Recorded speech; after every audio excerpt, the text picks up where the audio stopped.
So I'll just give a quick rundown. My panel is going to be, I guess, is right here, facing the outside. It's getting frustrating thinking about how to run the wire because, one, this door is in the way, so everything running this way would have to go up over the door, and then everything running this way, once you get to here, there's this big French door in the way, and there's not really much room up there to go over. So anything from here on this way would have to be run around this way. So yeah, it would take a lot of wire, but I've been trying to figure out different configurations, and no matter what, you either get stuck with that door or this door. And I don't want to run it underneath the house because it's exposed, and there are ways to proof it, but we have mouse and rat problems here, and I don't want to have to think about that getting chewed and eaten, so we're going to keep everything in the house.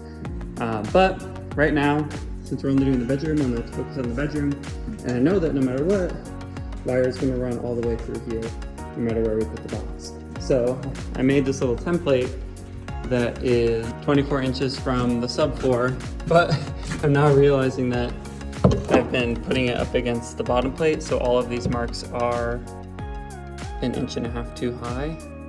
So I'll go around and fix these, but the idea is the same, which is that I also measured this, and this is, I want to be at least 3/4 of an inch from the edge of my hole to the back of the stud. And I'm making 3/4 inch holes for my wiring. And this is 1 1/8 inches wide. So if I make the mark right on the corner here, it's 24 inches tall. And then the center is 1 1/8 inches from the wall, which means the outer edge will be 6/8 from the back of the stud. So just marking this all the way along. And then I'll take this 3/4 inch paddle bit and bore my holes through the studs for the wiring to go into.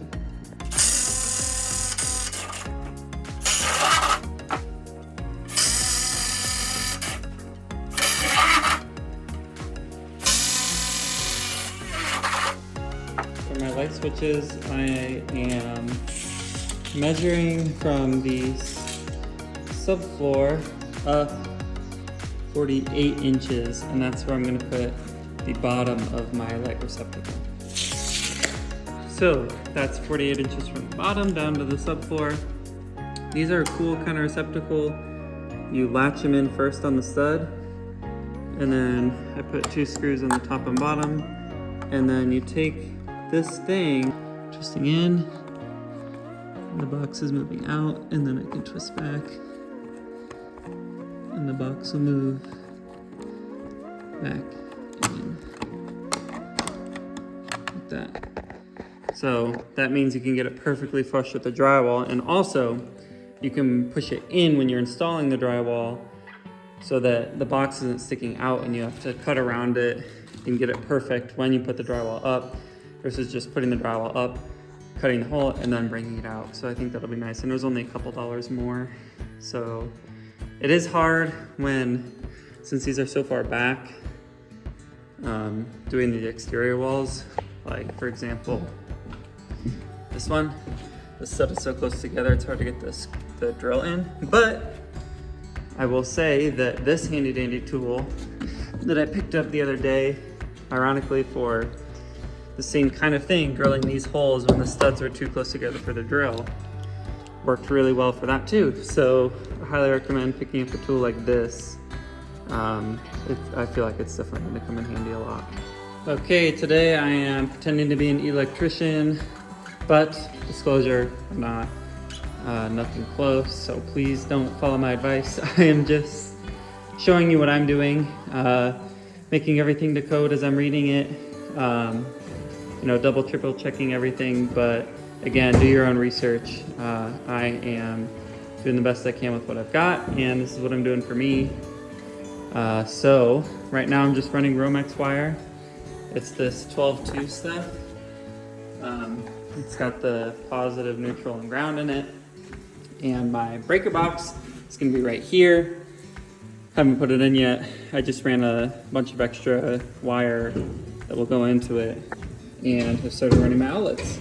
And it's really simple. I just run the first wire in, make sure to leave at least 6 inches of extra in there, and then run the next wire starting in here and then going out this other tab up to the next outlet over there. So it's just a piece and then another piece, and then it's acting as one wire because they'll both be connected into the outlet.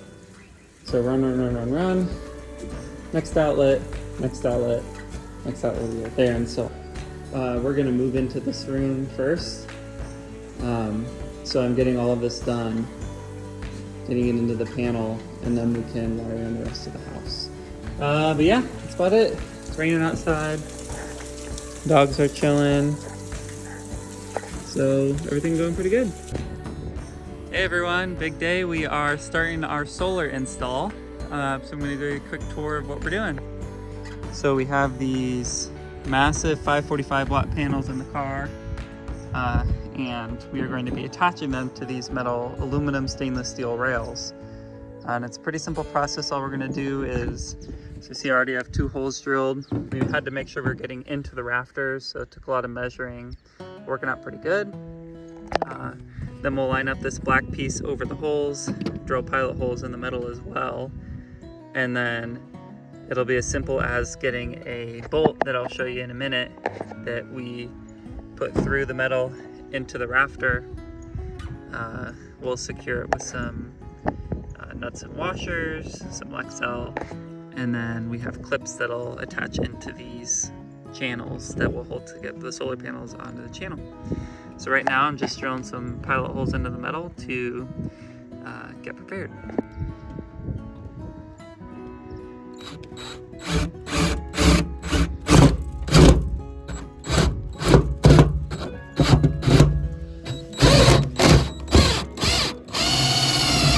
Hey everyone, so I have our racks. First one's in. Second one, I have drilled the holes for the bolts to go into. And now I just lined up this black rail up to the lines, or up to the holes, and just used a pencil to mark where the holes end up. I'm using a 3/8 inch bit to drill the hole right there. My next one, I think you can see my mark right there. I'm just gonna drill a hole right on top of it. So all I'm doing to screw these bolts in, you can see they're headless, they're called hanger bolts, is I screw one bolt in upside down, then take a locking washer, put it on top, and then another bolt on top, screw them together as good as I can, just like that, and then just taking impact driver with an attachment for a socket. And you can just drive it in. Just like that. And then just take the top hold off along with the washer. And we'll leave that bolt on because it'll hold up the rack. So what I'm gonna do is, you see I have these other 4 already in. So I want to get this bolt level with this highest ridge, minus a little bit. So it's a little trial and error. And then I put this washer on top, and that'll hold up the rack from the bottom, so the rack will rest on this washer that's resting on the bolt. I'll do that for the rest of them.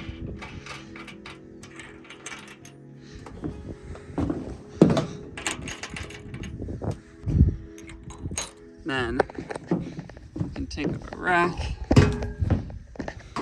and line it up with the holes.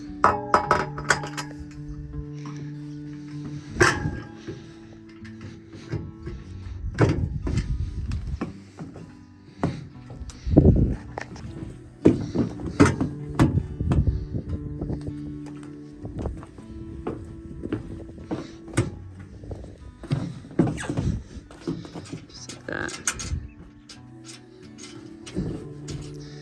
And then all we do is pull the bolt on top and tighten it with the wrench, and these are secured, just like that. And then solar panels will be resting on these 2 racks attached with clips.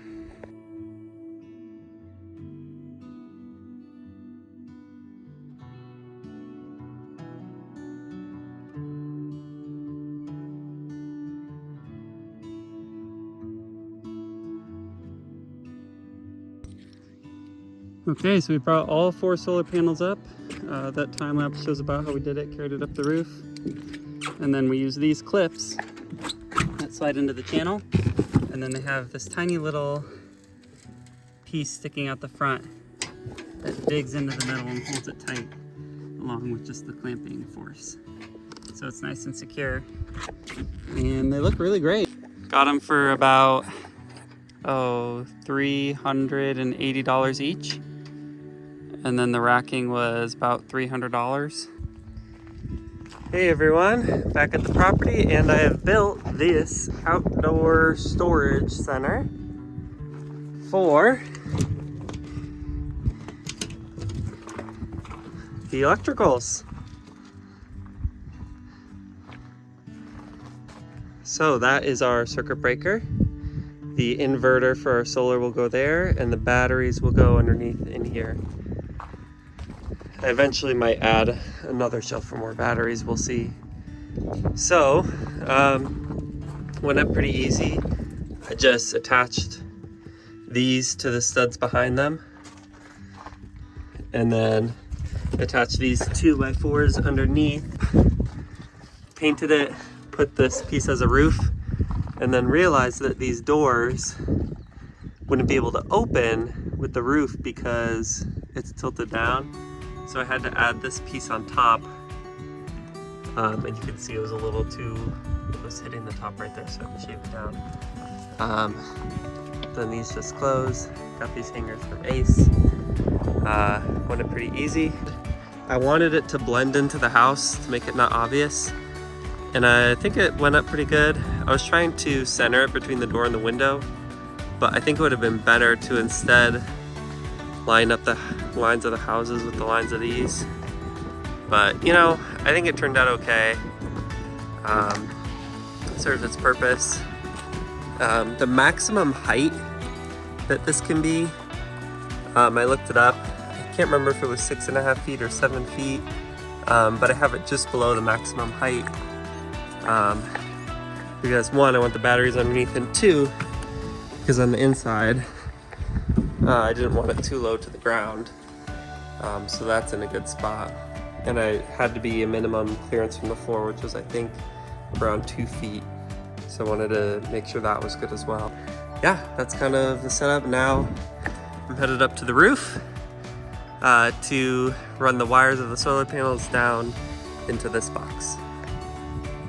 Okay, so up here I connected these all together to make sure there was no open pieces exposed, but now I have to take this one apart to connect it properly. And you can see that it's connected like this, but it's really tough to get to without, there's a tool designed to connect these. There's these little nubbins in there, you can see them, that have to be pushed in. And I found a pretty good hack, because you just take a small nail and you shove it into the opening so that it pushes the nubbin inward.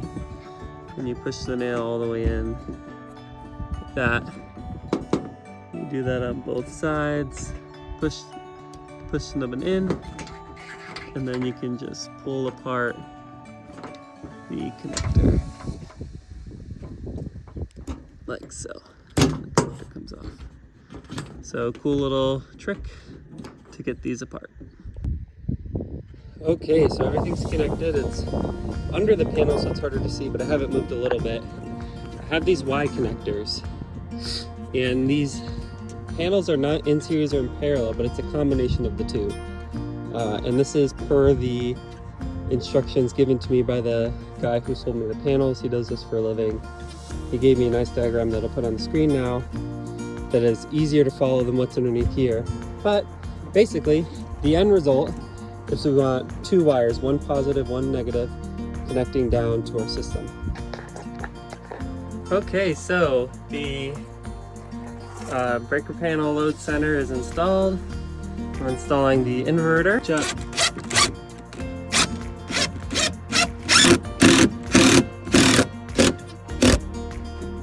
My screw. Ladies and gentlemen, we are up and running. Batteries turned on. Inverter, charge controller combo on. Solar panels plugged in. And the very first use of the solar system. You got it, folks. I've got a George Foreman. I've got a sandwich. It's hot in there. She's gonna get steamy. She's gonna get cooked like a panini. So while that cooks, I'll explain to you what I did. And again, disclaimer, I'm not an electrician. Do your own research, figure this out on your own. I'm just gonna show you what I did.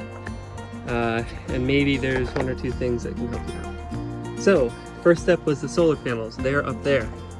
I showed you how I connected the wires. They come down here, through here, up through here. Positive and negative.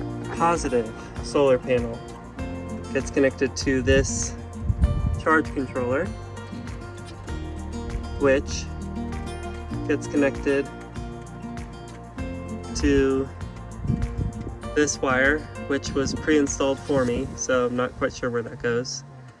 Negative to negative to negative. And that's the solar. You'll notice I just connected the negative solar to this bus bar to connect the negative to the negative.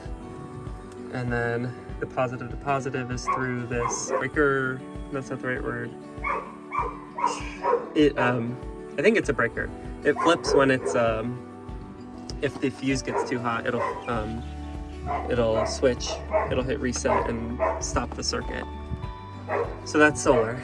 The battery is next. I connected the negative to this negative terminal, down to the negative port, positive to the positive port. The positive again goes through a breaker. The battery I have is this lithium ion 2500 kilowatt battery. And this is the 5048 Midnight Solar DIY Series Inverter Charge Controller Mix. So that's the battery and the inverter, and then this AC outlet is what I'm using to cook up my sandwich. But eventually these wires will run to the panel here, and then this AC in has a cord for a generator, which can charge this all up if the battery runs out. So that's a quick update. I can go more in depth if you guys want. I'm not an expert, so this is more just to show you what I've done, and I can answer specific questions maybe in another video if you drop them in the comments. But I'm getting hungry, and oh, look at that! Oh, what a glorious day. So my panini celebration was a little premature. I thought it was working, I was getting power, but turns out the panels were not charging the inverter and the battery. So did some research, made some calls, and figured out that, so these are 545 watt panels, and I had them a mix of series and parallel. So basically, like I said, I created this to be one big panel, this to be one big panel, and then connected them with Y connectors down. That means that what that does is reduce the amperage coming off of all four panels combined down to 100 amps about. The problem is the inverter has a minimum of 125 amps to register the panels, so that's why it wasn't charging. So instead what I did was I just made this all in series. So this connects to this, connects to this, and it connects to make one big panel basically, and have the negative coming and the positive coming. Negative from that end, positive from this end, going down. That increased our amperage enough to hit the minimum, and we are up and running. Okay, next up is grounding. So I have this grounding rod, and this grounds all of our electrical circuits to the earth, and is important in case of a lightning strike or other kind of surge. Has the ability to redirect the flow down to the ground. So it's a copper rod, 5/8 inch by 8 feet, and going to have a copper wire that attaches to it that runs up, and you can see the box of our electrical stuff and the solar wires. That copper wire will run up there, connect to the grounds for everything. So I have to dig this into the ground. Most people, you can see it's pointed here, just drive it into the dirt with a, pounder, sledgehammer. We can't do that because obviously this is rock. So there is an option to install this horizontally, for my understanding, and look it up in your area and, you know, do all your own research. But from our code, from what I understand, we can install this horizontally 2.5 feet deep and just dig a trench 2.5 feet deep, put it in, and then bury it. So that is my plan. I'm gonna start digging the trench under the house. I was gonna put it outside there because it'd just be easier, but I realized eventually I'll be pouring a concrete slab out there, and I don't want to just bury this in concrete and never have access to it in case I need to, you know, for whatever reason, adjust it or add a second rod if we, you know, need to for whatever our output is. So yeah, right now I'm just gonna get to digging.